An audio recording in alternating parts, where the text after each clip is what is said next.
If you recently lost a loved one and you're wondering if they're okay, then stay tuned. I'm going to provide you with some things to look for in your own environment and the way you feel to determine if your loved one has crossed over. Hi everyone, I'm Diana Palm.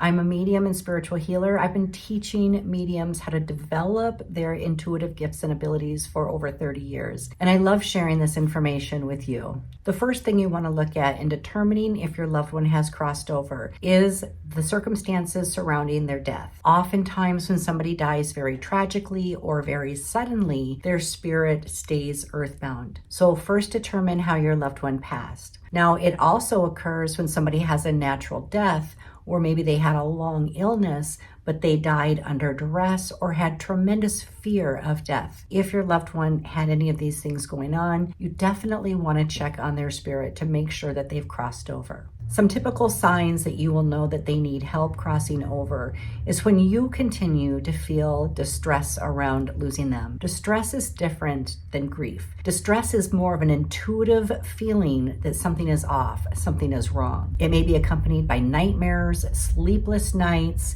and negative thoughts and beliefs and feelings around your loss. You may not be able to pull yourself out of the deep sorrow and just that gut feeling that something is wrong. Another way that you'll know that your loved one has not crossed over is if you have disturbances in your home immediately after their passing. You may hear knocking on the walls. You may have strange things going on with your electronics. You may even feel a presence in your home. And if you do, it will not be a loving, happy presence. It will be sad and keep you in a state of sadness. Many times when a loved one has not crossed over, they will stay in the proximity of a loved one and try to get their attention by causing disturbances in their home so that their loved one will know that they need help. The natural path after death is to move into the light and continue advancing in your spiritual journey. When somebody has become earthbound, the window to the other side has quite literally closed. They need a living person to open the window for them to send them into the light. Typically, this would be a medium or a spiritual healer, but even you can learn how to do this. If you feel that your loved one is in need, I urge you to reach out for a private session or go get my book called Death in the Afterlife to learn how to do this yourself. You can actually be an instrument of healing for your loved one who is earthbound. You'll notice immediately after doing a healing and a crossing over for your loved one that things settle down in your home. You will not have things go missing or hearing the knocking or feeling like you're being watched. You'll actually be able to sleep more peacefully, and you'll have a feeling in your heart that they really are where they need to be. This is you empathing your loved one's state of spirit. And so when you're in distress, you're literally empathing their distress. They know that they're in the wrong place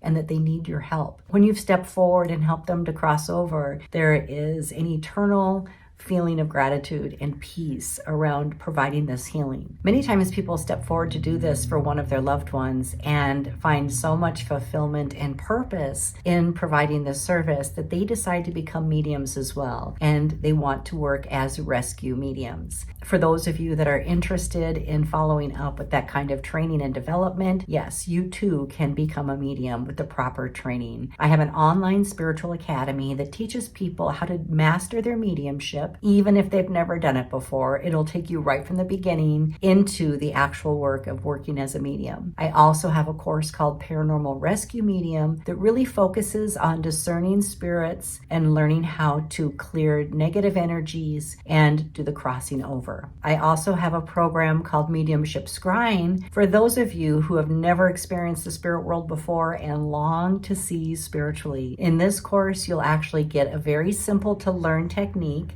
that helps you see through the veil with your physical eyes so that you can begin to see spiritually and know that your loved ones are around you and that they're safe, healed, and whole. Thank you so much for being here. I'll see you next time. Bye-bye.